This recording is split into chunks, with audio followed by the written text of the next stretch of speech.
तर हॅलो मित्रांनो, तर आजपासून आपण आपल्या मराठी भाषेमध्ये कोडिंग शिकवणार आहे. तर आज आपला पहिला दिवस आहे आणि आज आपण सी प्रोग्रामपासून पहिले लेक्चर स्टार्ट करणार आहे.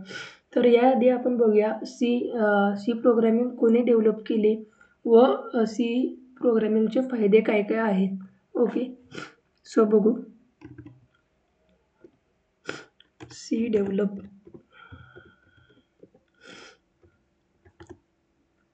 तर बघा, सी प्रोग्रामिंग ही डॅनिस रिची यांनी डेव्हलप केलेली होती.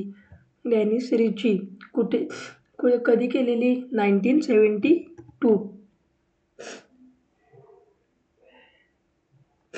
1972 या साली डेव्हलप केलेली. आणि सी सी सी प्रोग्रामिंग एक जनरल पर्पज प्रोग्रामिंग लँग्वेज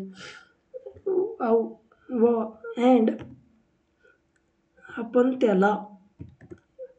आपण सीला एक स्ट्रक्चर ओरिएंटेड प्रोग्रामिंग लँग्वेज म्हणतो. कारण का सीचा सी प्रोग्रामिंग जी लँग्वेज आहे ना, ती लाईन बाय लाईन एक्झिक्यूट होती. आता आपण इथं सीचा सिंटॅक्स बघणार आहे. मित्रांनो, मी तुम्हाला एकदम 0 to ॲडव्हान्स लेवल सी शिकवणार आहे. तर बघू, सीचा सिंटॅक्स बघा.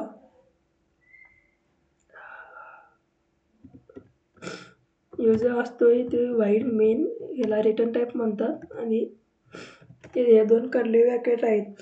याचा स्कोप 5 पासून स्टार्ट झाला आहे आणि 7 ला एंड झाला आहे. याच्यामध्ये आपल्याला सर्व कोड लिहावे लागतात.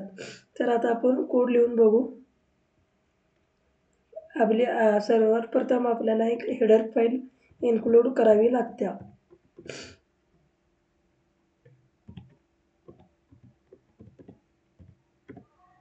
तर आता ही हेडर फाईल काय इन्क्लूड करावी लागते हे तुम्हाला आता कळणार नाही मित्रांनो, परंतु तुम्ही आता जस्ट वॉच व्हिडिओ बघा, तुम्हाला कळेल.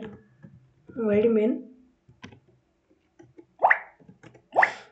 आता मला सिम्पली हॅलो प्रिंट करायचं आहे.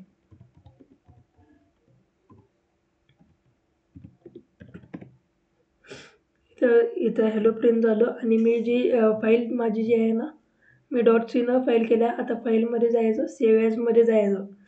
इथं आहे हॅलो आणि .c. ओके,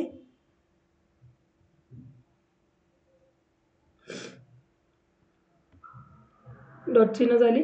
आता आउटपुट बघा.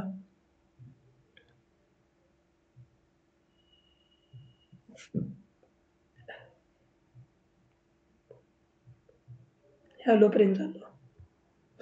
तर आता आपण ही लाईन का लिहिली? Hash include. हॅश म्हणजे काय असतं? हॅश म्हणजे आपण याला प्री प्रोसेसर म्हणतो. प्रत्येक प्रोग्राम हा हॅशपासून स्टार्ट होतो, प्री प्रोसेसर. आणि इन्क्लूड stdio.io.h.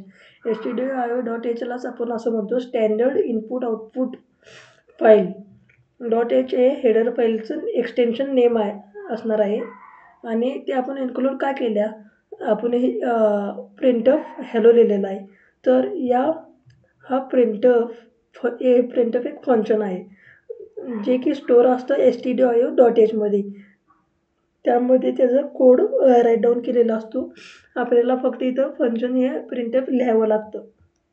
तर आज आपल्या या पहिल्या लेक्चरमध्ये एवढंच. तर आमच्या चॅनलला सबस्क्राईब करा आणि सेकंड लेक्चर पाहण्यासाठी आमच्या चॅनलला सबस्क्राईब करा आणि नोटिफिकेशन ऑन करा.